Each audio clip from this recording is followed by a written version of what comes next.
Hello, hello, my fellow geeks. Welcome to another special edition of the Indian App Geek. My name is Vishal Mehra. Our guest this week is a true trailblazer in the world of travel media. Rafat Ali is the dynamic founder and CEO of Skift, the go to global intelligence platform for all things travel. From decoding mega trends in tourism to redefining how we think about airlines, hotels, and destinations, Rafat has been at the forefront of innovation in one of the world's largest industries. But wait, there's more. Before conquering the skies of travel media, Rafat had founded Paid Content, a pioneering platform in digital media news that he sold to The Guardian. Fantastic. Rafat, welcome to the Indian App Geek. Thank you, Vishal. Thank you for having me. What was the need gap that made you think of Skift? I read that when you sold paid content, you went on this trip of a lifetime Yeah. to refresh your thinking. Couple of years. And that's when the idea of Skift was born. But what inspired you to start Skift? Look, you and I are Indians, and I don't live in India now, but I'm as Indian as humanly possible. I live in New York, and so it may have changed now, but when I was growing up, I grew up in the 80s and 90s. You know, gap year wasn't a thing. It was a country that with middle class uh, and lower means mostly, and I grew up middle class. Didn't have the means to travel. Didn't have a gap year like students in West have.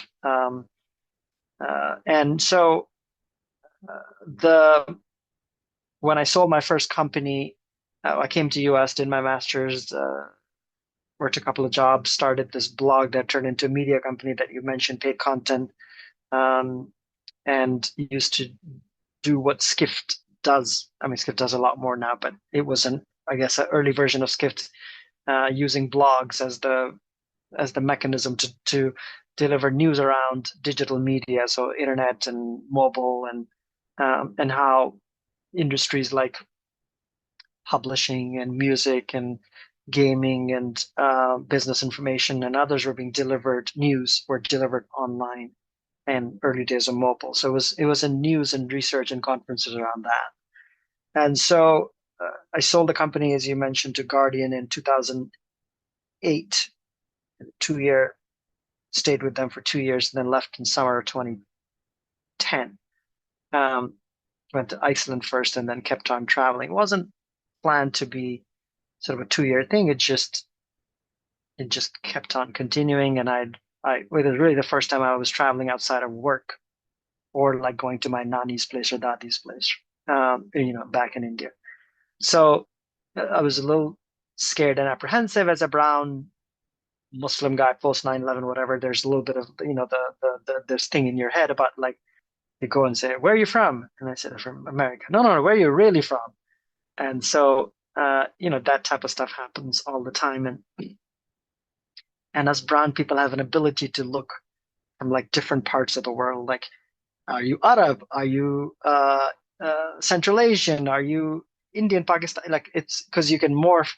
We there's a little bit of that, and so and when I was young, that was when I was younger, and so you're able to get under the skin of destinations. I think more as a brown person, I feel uh, in Eastern destinations, like particularly if you're not in Europe, you're more East than anybody else. So I enjoyed that a lot. I traveled, I think, to like 12 different countries, and it's quite random, and I saw how vast the tentacles of the travel industry were. And so I was researching initially how to do a consumer travel startup. iPad had just come out, and I was trying to figure out what would be the next iteration of guidebooks, like Lonely Planet, in a touch-based platform. What would they look like? And was started researching the industry using the news sources or research sources in the travel industry. Went to the first Focusrite, I'm going to say in 2011, maybe 2010, but maybe it was 2011. Um, and just realized how non-digital the information about the industry was, news and research and even events. And so I said, well, I know how to do B2B because that's what I did in my previous life. And I think I can make a much bigger sort of Bloomberg of travel. That was the initial pitch. And um, and so that's what we started doing. And I could humbly say 13 years later, we are on our way there. I'm not going to say we're there because like, what does that mean? We're not anywhere close to Bloomberg size. Probably won't ever be. Um, yeah, the multi tens of billions of dollar type company. Um, but we're now the I would humbly say the most influential media force in the travel industry. Um, Tens of millions of dollars in revenue and profitable and a global company with 90 people and survived whatever was thrown at us in terms of not being able to raise uh, Series A. We survived that. COVID, uh, Silicon Valley bank crisis, for if you remember. Um, Bunch of other stuff. I mean, we've tried 100 things out of which 90 failed and 10 worked. That's how life is, and that's how business is. But we're in a very good position now, 13 years later. My role has completely changed from sort of the early hustle to my day-to-day is now not as hands-on with the news that's coming out, or the research that's coming out, or even the events that are there. I stand on the show. I post a lot on LinkedIn. I used to on Twitter, and I'm thankfully that addiction is over. Thankfully, we can have that conversation because you and I interacted on Twitter back in the days quite a bit. But I post on LinkedIn, but I'm standing on the shoulders of the work that our team does as opposed to me doing the work. I One of my superpowers that I feel in my first company and even my second company is, and that then becomes a superpower of the company, which is that we have the ability to connect dots across related but separate industries. So travel as a whole is not a single industry, as you know very well. It's like a collection of many different sectors, airlines being one of them, airports being one of them, and obviously manufacture all that, and then hotels and Cruises now, you do dozens. a lot of work on cruises as well. Yeah, Yeah, absolutely. yeah. And so one of our superpowers is to help the industry understand how they're all connected, particularly from a consumer perspective, because consumers don't have a sense of like, oh, you know, these are different parts of of a larger travel industry. Like the thing that still blows my mind, the airline has no idea the second you step off the plane, where you're going, where you're staying, what are you doing? No idea, right? Because it's just they don't, hotels and airlines, they're competitor or not competitors, they're different sectors of the industry. Maybe the OTA knows. This is the vision that connected trip, the phrase that you may have seen Glenn Fogel from Booking and a bunch of others, Make My Trip CEO, in fact, talked about the connected trip at our India forum last week, which we're going to come to. And it's their vision as well. I think they call it the same thing, connected trip, which is how can they become the source of people booking across the spectrum of the whole travel ecosystem as opposed to just disparate parts. And then an OTA like Booking or Make My Trip would have a 360 view of the traveler's activities, which then allows them to better understand their needs, upsell them more things, or bring more loyalty, et cetera, et cetera. That's so fascinating, your entire journey. I want to talk about one of your flagship events, the Skift India Forum. You just concluded the second edition of it. Whatever I've read and seen of it looks like another successful event from your team. Great coverage all around. What were the main takeaways for you from the event? Yeah, thank you for that. Yeah, last year we launched Skift India Forum, and that was our first year in Delhi. We worked with the Leela Hotel, the luxury chain Leela Hotels and Global Hotel Alliance, which is a independent, sort of smaller to medium-sized hotel chain loyalty program. And so they've been our big partners, and Leela has just been great to work with. Um, they're the smaller of the big chains in India, and they were just hungrier, and their luxury is just incredible. Um, And last year was very much a celebration of India on the global stage. Like India has arrived, travel industry needs to understand it. We've been talking about India's rise during and post COVID for a few years now. Just have obviously I'm Indian, so I just have an affinity to India. Um, and so we're able to we've been Skift has been on the bandwagon of the rise of Indian traveler economy. Domestic tourism got totally reset with COVID, where so many people came out and started traveling um, in India. So and obviously since people were not coming from outside, that held up the industry. Just the volume is huge in India, even though it's still a very small percent of Indians traveling that can afford to travel. But travel has become aspirational in India, as true for any economy that goes through a transition of a lot of middle class coming into the market, and the economy being developed, and people's aspirations and all the things that are generally true across the world, where people are valuing experiences over things. This is a phrase that you may have heard 100 times now.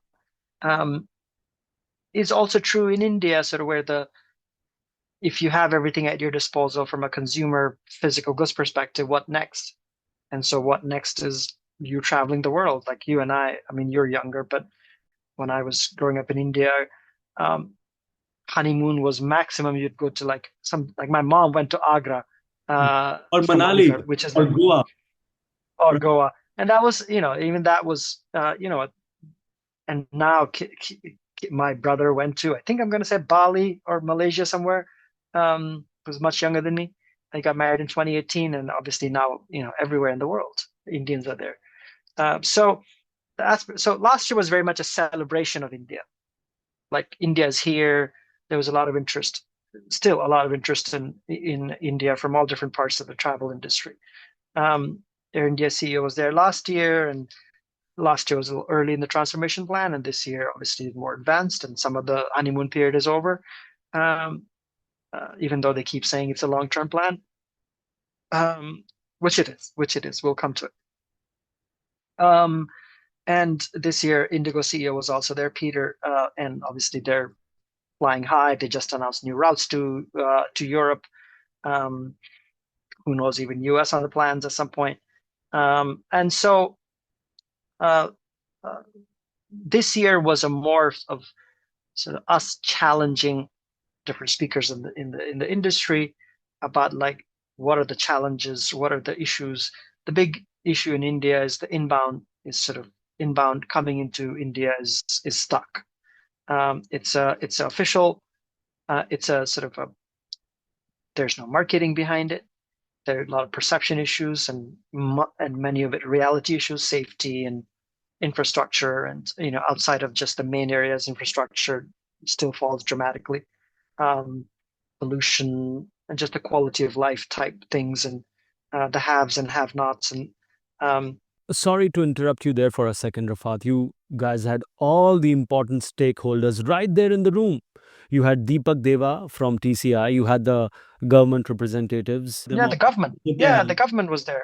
yes, yes, you had people from the Ministry of Tourism, you had the biggest OTA, Make My Trip, and you had the biggest airlines right there. So, what's ailing it? I read how the Incredible India campaign has been skinned down by 95%. Can you imagine? Can you imagine? Yeah, And and this it's is not such a for lack of small budget. It's not property. for lack of money. Yeah, it's not Yeah. for lack of money. It's not like India has a deficit of payments or anything like that. Um, uh, it was still hard to pin down anyone on, like, what is why is the here one, the government has to do things, but also the private sector, public private, because it's just public private has to work together um, to do these things. Unfortunately, I'm Indian. I can say this. I don't think anybody else can say that. Indians don't like working together. So it's a little bit of that. I think sometimes it becomes a political issue. If there's a push to say Indians should travel in India, should not go outside, then the reverse also happens as well. And so I just think that um, the promotion needs to get out of government hands into a quasi government, quasi private sector funded thing. Then it outlasts different changes of governments, different changes of people in the government. And for instance, example here in the US is Puerto Rico, which is an island off the coast of Florida that's technically part of US. And they, for the longest time, had a government agency, but every 4 years, their government changed to another party. And so you can imagine what the priorities change in this.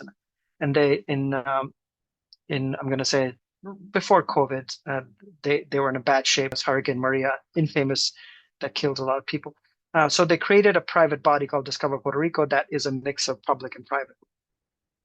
That has done wonders in terms of campaigns and visitation, and it's just has been booming. The tourism to Puerto Rico has been booming, and so that was a result of it taking it away. Even then, it still has it's still dependent on funding, and now there's unfortunately some more political stuff. So there's no 100% guarantee, but it was an example of taking it out of the government hands. And the visa process, this is another point that came up.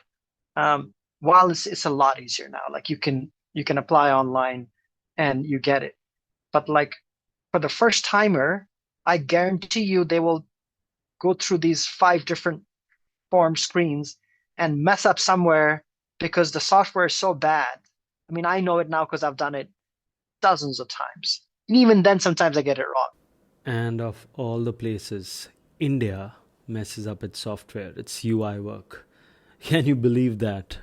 Clearly, it's a crappy firm that probably build it for them and charge them tons of money. Well, you'll be surprised. You will be surprised.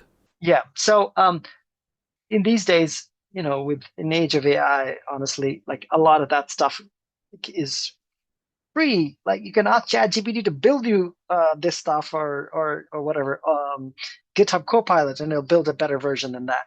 And so, but it's still a lot better than it used to be. But it still sort of feels like it's not 1995, but like 2001 or whatever software, post Y2K software. So, but visa on arrival, e-visa, obviously airports are a lot better. We can talk about that. So things need to move there in terms of just making coming to India easier, applying for it easier. The safety is a real issue. Some countries have tourist police. India doesn't have technically, like, I don't know if cities have tourist police in India. We do have tourist police. In New Delhi, you do have them outside the main sites. They're trained to speak in English, how they must tackle certain situations. But yeah, safety nonetheless is a major, major issue. Yeah, it's the issue, particularly women and a lot of decisions, as you know, worldwide and all different types of things, particularly travel and family travel. And family travel is another thing. I mean, even the people that are coming to India, I bet family travel is much smaller unless it's I'm coming with my family to visit my mom and my sisters and stuff, which obviously a lot of it happens. But if you count international foreign tourists, and even then when I come, it's hard. And you imagine the seasons for families to come particularly is either winter or summer, right? Because those are the school holidays. Summer, very hot. I still come in summer. In August, it's brutal, but normal tourists won't come. Winter, which is great, because it's milder than, let's say, the West, tickets are very expensive. Rafat, you are forgetting pollution. It's horrible in North, unfortunately. And pollution. So Yeah. North India, and I North, don't know yeah. much about. It's horrible in North. Yeah, unfortunately. Yeah, and so if there are daily headlines in international media to say like it's so bad that the meters that are there to read it have run out of the dial, and so and I don't know how this is not one of the biggest issues in the politics and sort of agendas for That's leaders. Till the time it does not become a voting issue, it won't change. Fortunately, it was somewhat of an issue for the state elections in Delhi, and now we have a new government. The lady who is now the new chief minister is saying all the right things. So I hope the talk is walked. Yeah, Actually, and as you know, there's no quick fix solution. I mean, we're not China where we say like X people will stop traveling, and China has solved it. I think it's a mix of the ability they had to like go from top down with these orders, but also technology, and they solved it, and like electric vehicles and stuff. So um, it's a long-term solution. It's a long trek indeed. Coming back to the summit, we were just talking about both Campbell Wilson and Peter Albers. Both those heavyweights were at the summit. They were on the stage talking. You met them both. How do you see India's growing aviation market influencing the global travel trends? And I say this because you also do a global summit. The next one is due in September, I think, in New York City. Yeah, so and Campbell is coming, and there's a good chance Peter comes too, by the way. Yeah, Campbell just his team just confirmed him yesterday, maybe day before. So I don't know if we could technically announce it, but you're hearing it. So um, I mean, look, it's incredible. India's aviation market, you know better than I do, has gone through very highs and lows, and sort of now back up with um, with lesser number of players, probably better. Um, and the Air India turnaround, yes, I agree, is a long-term thing. They say it's a 10-year plan, and they're into year, what, 3 or something, maybe, on it. But from almost 100% share to down to whatever it is now, and IndiGo is what, 60% plus at this point? 65% in domestic. Both of them combined about 95% in domestic. It's a duopoly, Rafat. Duopoly. Yeah. Um, I guess more, I was just saying maybe the tour is good, but I hope more competition comes in. It's always good, but it's very hard and it's a very high fixed cost and business.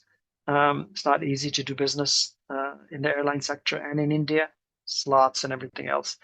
Because it's such a big domestic market, I think there's some complacency in terms of what matters to travelers, which is the experience itself, the customer experience, customer service. Um, I mean, like the trauma that so many of us have from flying Air India long haul is a very hard one to get over. My wife refuses to fly Air India. This is obviously our experience was pre-Tata, and now they just, I guess, in the last year or even just in the last few months, they've deployed on I live in New York to Delhi route, the new planes, The A350s. the 350s. Um, uh, the So I have to probably sample it myself first. So you didn't fly Air India this time? No, I mean, I told Campbell, unless you have the last year, I told him, unless you have the new planes, this is coming. So they have it now, but I didn't fly that. What did I fly? British Airways, not great, but that was the cheapest. When I booked it, I mean, tickets to India are also expensive. There's just so much demand, so much demand. It's incredible. So much demand for Indians going back and forth. This is not inbound tourist, as you know. This is just Heavy VFR. yeah, either VFR or business. or business. Yeah, Again, sure. yeah, business. Yeah, I think that and Indians traveling this way and then coming back that way. And we can talk about that. I have this interesting anecdote about Warsaw, where I was in transit last year and discovered this interesting nugget about Indians traveling at the Warsaw airport. So you were flying lot Polish last year? I was flying lot Polish to Saudi, not to India, but I had a long transit at both ways in Warsaw, and then Indians have discovered lot Polish, not the best of airlines, but it's cheap, and Indians know how to find a deal, and so the Warsaw airport was in both ways. I think like 70% were Indians on it, whether the Indians going back to India or coming this way. And they sell mango ice cream and Indian food at Warsaw Airport. Like, but now they've desified the airport, and so pretty soon I'm sure they'll have like masala chai or all this, all the stuff selling. But yeah, it's very hard now to find like New York. Have you been to New York? Yes, few times. Few times, yeah. If you any of the Gulf airlines, the Etihad, Emirates, Qatar, stand at the gate, and there's a line of wheelchairs, and there's all aunties and uncles, older dada dadi, nana nanis, of people who are visiting their families here over the summer, and they're going back. Um, and all classes. It's not just like economy. It's like business. It's all full of Indians, majority that are transiting through the Gulf hubs and going back to India. Like on these long haul routes, and I'm sure same in, for instance, UK, are basically sustaining long haul for these giant airlines. So, I mean, that's, as you know, the genesis of why Air India said, like when Tata said we should buy, and instead of them flying with these airlines, we can go direct and offer the same level of services. India wants its traffic back, as simple as that. Look, if it's a direct 14-hour flight from Delhi and a good plane with good service, why and competitive price, Air India for being still being not great, the prices because there's demand are still high, direct or even through, for instance, Bombay, which is still faster if I go through Bombay versus going through Middle East. And there's no guarantee that the seats won't be broken or they'll run out of this food or The there'll be tons of IFE is kids crying. yeah.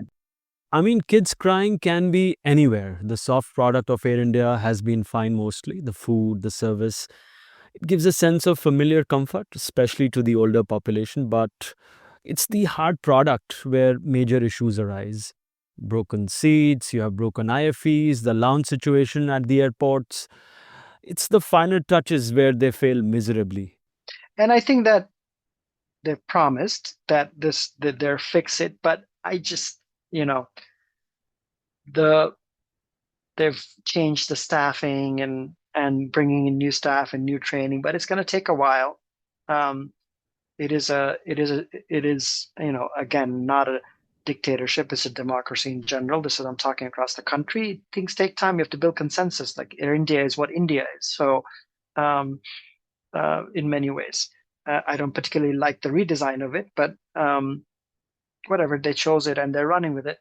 I don't think it's the most striking modern face of India possible. It more looks like a sort of a template type font and this and that, but at least they're trying something new. IndiGo, meanwhile, has all the stuff that you know better than I do in terms of pilot stress over the last few years, and obviously they're growing like gangbusters, so running very thin in terms of staffing and others training, but it works. And people, is it the most beloved airline humanly possible? No, but it's growing fast, and if it's efficient enough, and if the turnaround is good and the price is good, people will take it. Especially in a shorter routes in India. I mean, India is what, like the max from end to end would be what, 3 hours? 3.5 hours. Andaman or Port Blair is slightly further. On Indigo, just to add on to what you said, very profitable. What will it take, Rafat, in your opinion, for Indian aviation brands like Air India and IndiGo to succeed on the global stage? So contrasted to the hotels in India, it's quite interesting because India is renowned for its hospitality, right? Particularly the luxury chains, Oberoi's, and the Oberoi's, like iconic in people's minds.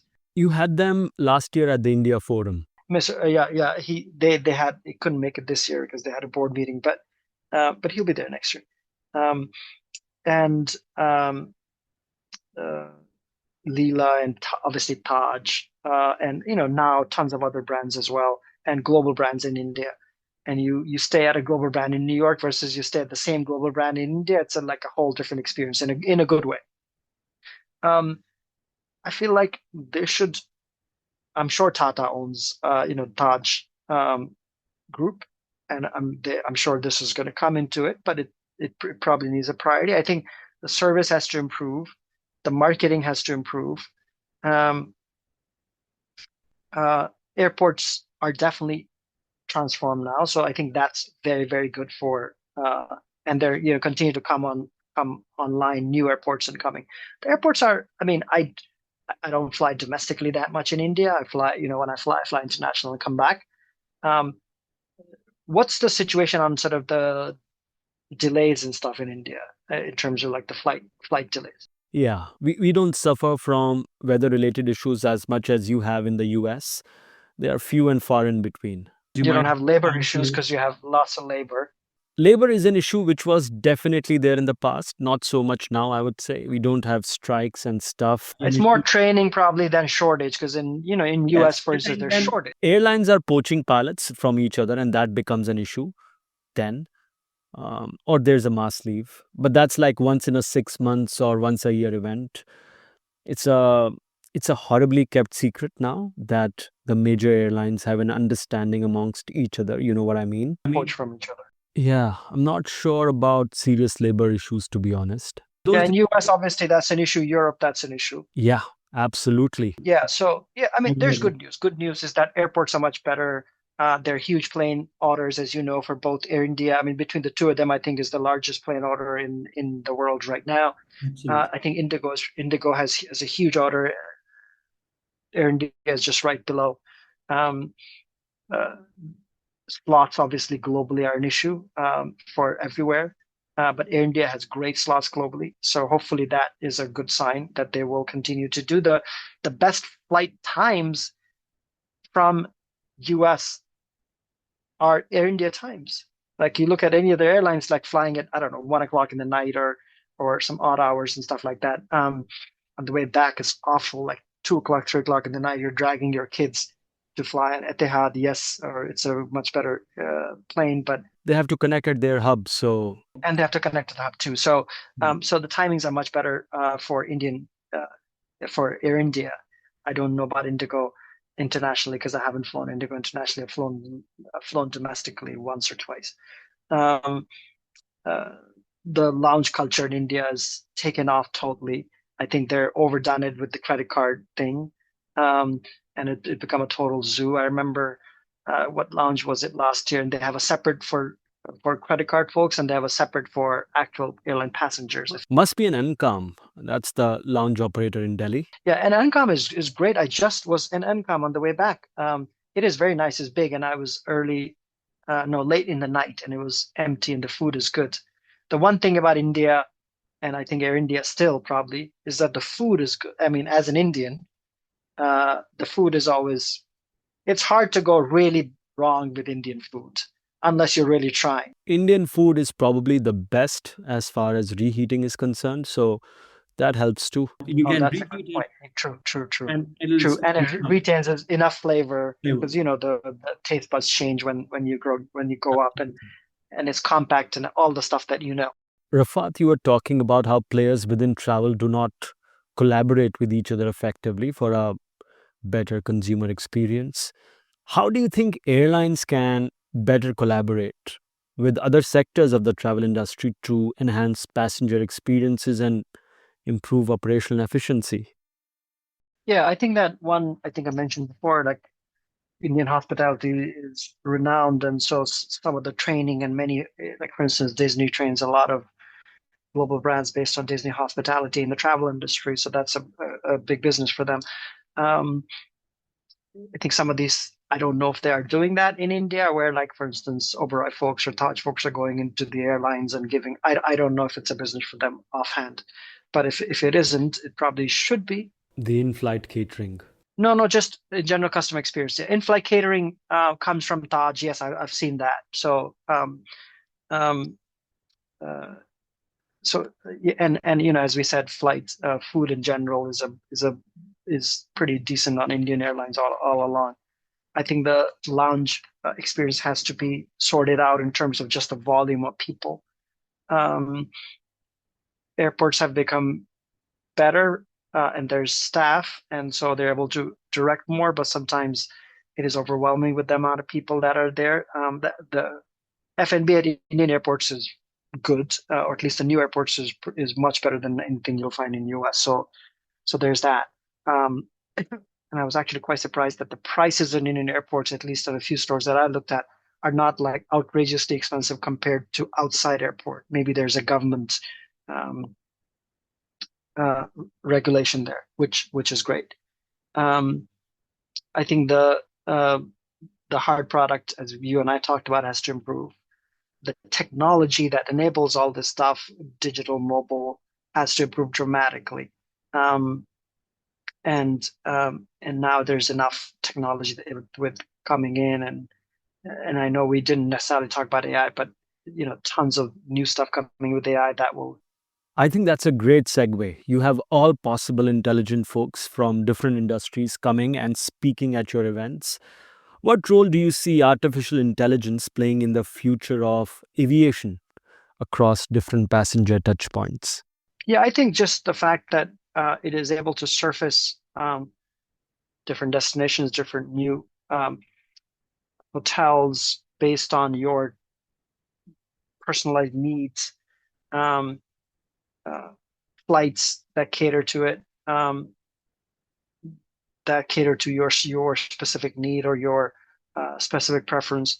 I think just the matching of product with human is going to become a lot better. This is not just in India. This is true across all different parts of the travel industry. Um, Agents are here that will make the booking process easier. Um, I hope agents are there quickly to solve the visa issues. I'm sure they're coming. It's not a technology issue, it's a policy issue, as you know. Um, Unfortunately, the safety issue and real and sometimes overblown, but sometimes a lot of times real too.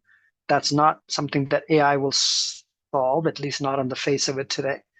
But that has to become priority as we talked about pollution, and maybe there are lots of AI tech, climate tech coming that will help solve this. I'm a big believer in technology will solve a lot of issues in with climate crisis in general. I just think it will happen over the next 10 years.